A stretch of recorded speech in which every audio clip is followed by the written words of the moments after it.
Di antara nikmat yang sering kita nggak sadari itu adalah nikmat Allah menyelamatkan kita dari banyak kerugian. Kalau keuntungan kan kita tahu nih, karena wujud kan. Tapi kalau kerugian, kita seringnya nggak tahu karena tidak berwujud. Kalau berwujud, rugi. Kalau dihindarkan dari kerugian, pasti nggak akan ada wujudnya. Misalnya dihindarkan dari jatuh, berarti kan nggak ada lecetnya ya. Kalau lecet berarti jatuh. Kalau nggak lecet berarti nggak jadi jatuh. Nah ini berarti kan tidak berwujud. Karena nggak berwujud, seringnya kita nggak sadar kalau itu nikmat dari Allah.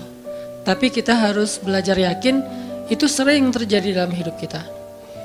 Baik itu lecet fisik ataupun lecet hati. Berat. Karena kalau udah kerasa di hati kita kan berarti ada masalah nih. Kadang-kadang Allah menyelamatkan kita dari kekecewaan, dari marah, dari sakit hatinya. Itu kan tidak ada wujudnya karena kita diselamatkan. Tapi yakin bahwa sesungguhnya itu juga nikmat dari Allah.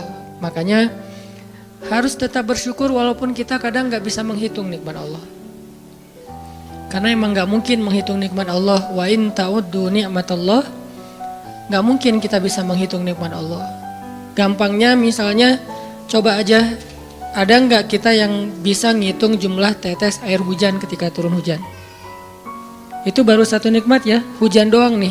Bisa nggak ngitung berapa tetes air hujan yang jatuh ketika kita lagi musim hujan? Atau sekali hujan aja nih, setengah jam berapa tetes? Nggak ada yang bisa ngitung. Itu aja nggak sanggup, apalagi nikmat-nikmat yang lebih besar. Nah jadi tetap walaupun kita nggak sadar nikmat Allah apa, tapi kita pakainya bukan cuma dengan logika. Hidup saya kayaknya gini-gini aja logikanya nih. Tapi kalau kita beriman sebetulnya nggak gini-gini aja. Hidup kita tuh harusnya lebih parah dari ini nih. Hidup kita tuh harusnya banyak masalah. Cuman sebagian besar masalah udah Allah hindarkan. Udah Allah selamatkan kita dari masalah-masalah itu. Cuman dikasih sebagian kecil sebagai pengingat buat kita. Kadang-kadang kalau nggak dikasih masalah sama sekali kita suka jauh dari Allah. Karena Allah kangen. Di antara hadis kangennya Allah kepada kita tuh, Allah kalau kangen kepada hambanya dikasih ujian. Hamba yang kayak gimana? Hamba yang kalau nggak dikasih ujian nggak deket sama Allah. Sehingga kalau Allah kangen sama kita, yang nggak deket sama Allah nih suka lupa sama Allah, Allah kasih kita ujian. Tapi ujian yang dikasih juga ujian yang insya Allah masih ketahan sama kita. Karena Allah gak mau ngasih kita ujian yang mencelakai kita. Kalau itu terjadi namanya bukan ujian, tapi namanya azab. Dan insya Allah orang beriman gak dapat itu.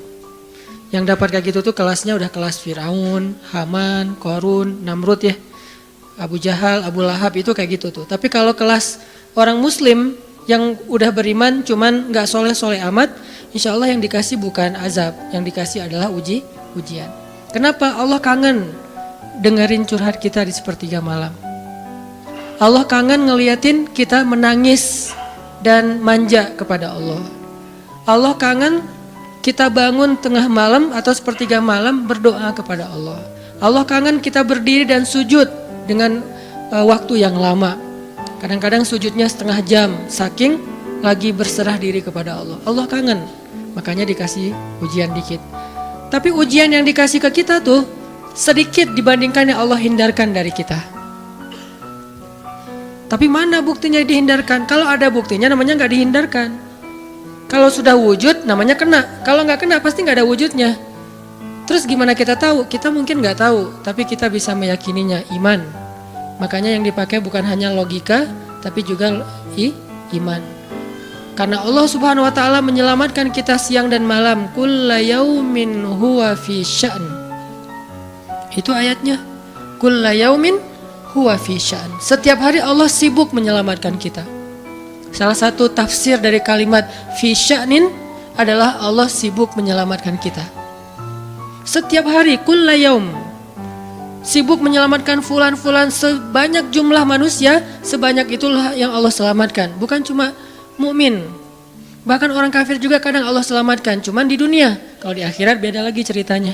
Kalau di dunia rahmat Allah semuanya dikasih, baik kepada mukmin ataupun kepada yang tidak mukmin. Dikasih rahmat Allah di dunia, tapi di akhirat hanya berlaku bagi orang-orang yang beriman. Kenapa orang yang tidak beriman kok dikasih rahmat Allah di dunia?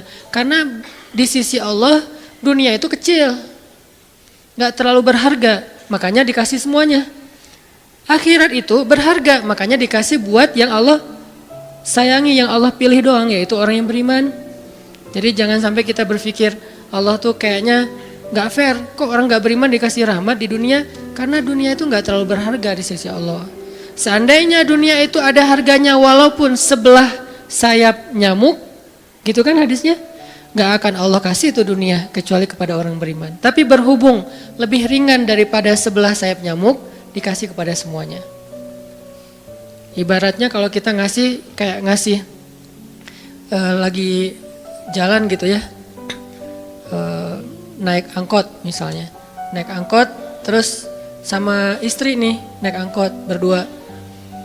Terus pas turun angkot, harga angkotnya tuh misalnya 3.000, udahlah kasih aja 5.000.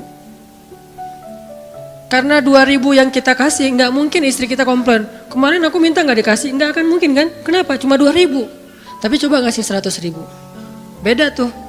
Karena dia sesuatu yang ringan, maka tidak perlu komplain. 2.000 doang, saya juga dikasih lebih dari itu. Harusnya kita sadar bahwa dunia itu 2.000-an. Dunia itu cuma 2.000-an, gak terlalu berharga lah, walaupun tetap butuh, gak berharga juga butuh. Sehingga ketika ada orang yang tidak beriman dikasih 2.000-an kayak gini, kita yang beriman jangan sirik. Mending saya gak beriman kalau kayak gitu. Ternyata gak beriman juga dapat tuh banyak, gak banyak, cuma 2.000-an. Dan kita mah dikasih lebih banyak dari itu, cuman yang dilihat 2.000-nya, bukan yang ratusan ribunya. Ini artinya teman-teman, yuk kita tetap belajar bersyukur kepada Allah. Walaupun kita gak sadar nikmat Allah itu apa. Kita gak bisa ngitung dengan logika kita. La tuhsuha, gak mungkin bisa dihitung dengan logika. Tapi kita masih punya logika iman. Yang kita yakin, kulla yaumin huwa fi sya'n. Setiap hari itu Allah ngasih nikmat buat kita. Setiap hari itu Allah menyelamatkan kita dari banyak masalah. Setiap hari. Bukan pernah tuh dulu gua nyelamatin lo, enggak. Setiap hari diselamatin. Kita ada orang yang kadang-kadang nyelamatin kita dari satu musibah, itu kan berjasa dan kita kayak ngingat seumur hidup kan ya. Dianggap kayak orang yang paling berjasa dalam hidup kita. Dulu hampir putus gara-gara dia gak jadi putus gitu. Nyambung lagi dalam bentuk yang halal misalkan ya. Berarti kan dia paling berjasa nih. Kalau gak gara-gara dia nih udah putus tuh.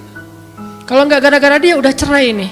Alhamdulillah gara-gara si fulan, gara-gara ustadz itu, gara-gara teman saya, gara-gara orang tua, kita yang tadinya hampir bercerai, gak jadi bercerai kan dia berarti berjasa banget dalam hidup kita, menyelamatkan rumah tangga.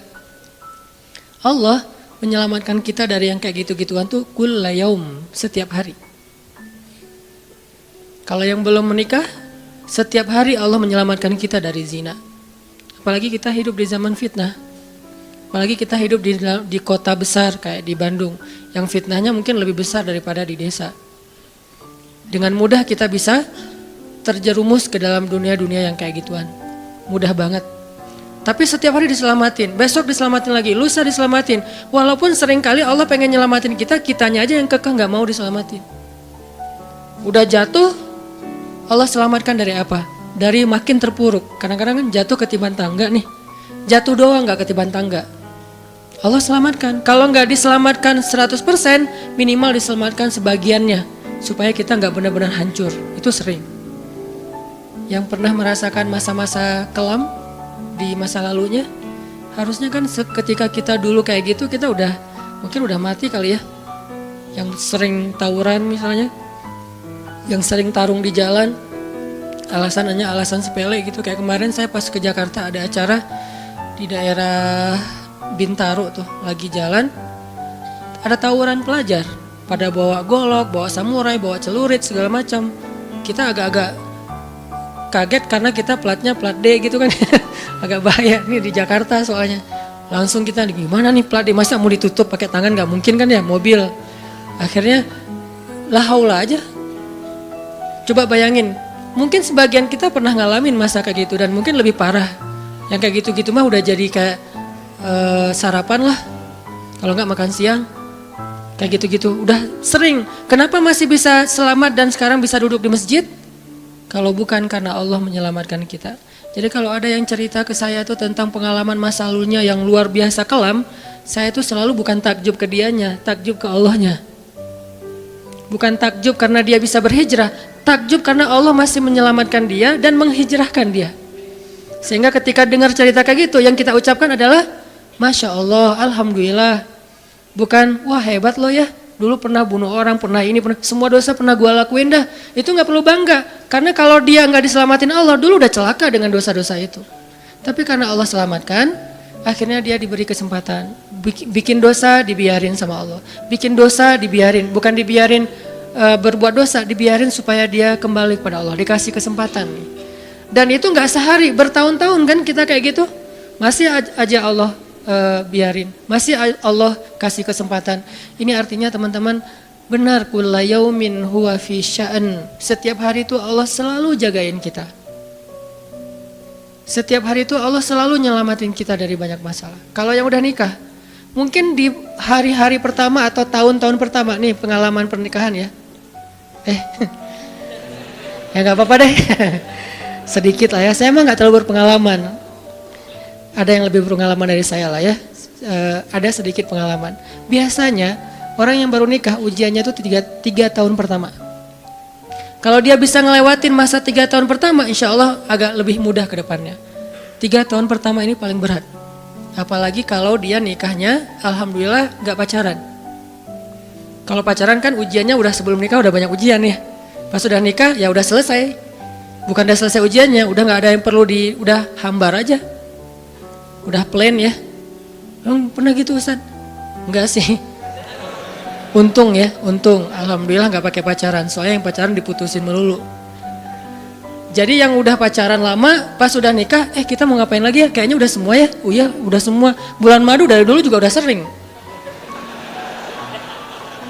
Kan udah agak-agak plain gitu kan. Tapi kalau yang belum nikah, belum pacaran, nikah nih. Jadi kayak benar-benar baru pacaran, cuman ada konsekuensi lain yang mungkin ini jadi kayak semacam ujian lah biar sabar. Masa-masa adaptasi, masa-masa saling mulai mengerti, oh ternyata kamu tuh kayak gini dan segala macam. Apalagi kalau baru nikah langsung LDRan kan berat banget tuh. Nikah LDRan, pacaran LDRan aja berat. Bener gak sih? Nggak ngaku Pacaran LDRan aja berat, apalagi nikah LDRan. Kenapa? Pacaran itu kan masih banyak pantangan. Nikah kan udah masih banyak ibadahnya. Tapi nggak boleh ibadah, coba gimana? Nggak sengsara tuh, merana kan? Harusnya boleh tapi nggak boleh. Yang tadinya nggak boleh aja sengsara, apalagi udah boleh. Nah ini artinya setiap hari dalam tahun-tahun pertama pernikahan kita bisa aja mengatakan, udah deh, saya talak kamu. Apalagi laki-laki. Kalau nggak sabar dikit keluar kata-kata talak. Kalau udah keluar nggak bisa ditarik lagi tuh. Karena kalimat itu walaupun guyon tetap kena kan. Guyon aja kena, apalagi serius. Enggak usah, saya waktu itu lagi dikuasai amarah. Emang ada yang cerai dalam keadaan nyaman? Kita talak yuk, gitu. Nggak ada kan? Yang namanya cerai pasti marah tuh. Jadi nggak ada istilah gara-gara marah terus talaknya nggak berlaku, nggak. Maksud marah yang nggak berlaku talak itu kalau sampai hilang akal. Tapi rata-rata kita masih berakal sih walaupun marah juga. Karena ada orang yang marah tuh kemudian dia jadi kayak orang yang gila gitu gara-gara marahnya itu hilang akal. Tapi kalau masih berakal, masih mukallaf, masih bisa berpikir, ya namanya cerai nggak ada yang nggak marah. Yang namanya cerai pasti marah. Say, aku talak kamu. Gak ada, udah talak manggilnya say. Udah gitu pakai emoticon yang love gitu. Tapi talak kan agak-agak klise ya. Gak ada, pasti emoticonnya tuh berderai-derai atau hatinya terbelah kan gitu kan ya. Lagi rame soalnya tuh yang kayak gitu-gitu. Ini artinya bahwa yang namanya talak gak ada nyamannya. Pasti lagi marah dan tetap berlaku teman-teman. Kalau nggak Allah membimbing lisan kita, mungkin hari kedua udah talak tuh. Kalau Allah nggak membimbing hati kita, mungkin bulan pertama udah talak. Berarti kulla yaumin huwa fi sya'an. Sebetulnya kalau dengan logika iman, harusnya kita yakin setiap hari itu Allah pasti nyelamatin kita setiap hari. Cuman karena udah diselamatin jadi nggak ketahuan. Kalau nggak diselamatin ketahuan. Tadi mau jatuh di jalan nih, naik motor nih, mau keserempet harusnya jatuh, tapi nggak jadi keserempet. Atau keserempet dikit nggak jatuh, kan kita suka lupa kalau kayak gitu kan ya. Kalau udah jatuh baru ingat, kan saya tadi udah baca bismillah, kenapa masih jatuh, gitu kan. Tapi kalau nggak jatuh, kita lupa bahwa ternyata perjalanan kita itu dilindungi oleh Allah, sehingga kalau udah sampai bilang alhamdulillah. Jadi banyak yang kita nggak bisa ngitung, karena memang tidak terjadi. Kenapa nggak terjadi? Allah yang menyelamatkan kita. Kulla yaumin huwa fi sya'an. Sehingga tetap walaupun mungkin kita nggak ngerasain, bilang aja alhamdulillah, alhamdulillah setiap hari aja gitu. Karena nggak ada ruginya juga kita ngomongin alhamdulillah. Satu-satunya kata atau nama yang nggak rugi disebut cuma nama Allah. Dan satu-satunya nama yang rugi kalau disebut nama mantan. Itu nggak enak banget nyebutnya. Kadang-kadang lagi ngobrol sama temen atau lagi kenalan di dalam kampus nih ya, atau kelas anak baru ceritanya. Kan kenalan nih. Dipanggil nama sama guru satu-satu. Pas ada satu nama misalnya namanya siapa gitu kan ya. Kita sendiri yang pas nama itu disebut langsung meriang. Lah kamu kenapa? Itu nama mantan saya bu. Kan suka gitu ya. Sampai ada nama jalan bisa buat dia kegeeran sendiri. Saya pernah di Masjidil Haram ada salah satu nama gate. Nama gate tuh bukan gate Masjidil Haram ya. Kalau gate Masjidil Haram semuanya nama cowok. Kan gak mungkin saya punya mantan cowok kan. Salah satu gate di hotel lah, itu namanya tuh nama, pokoknya gak usah disebut, ketahuan ntar, di stalking lagi ya. Ada salah satu gate di hotel besar kayak Zamzam Tower gitu, gate-nya tuh namanya nama seseorang.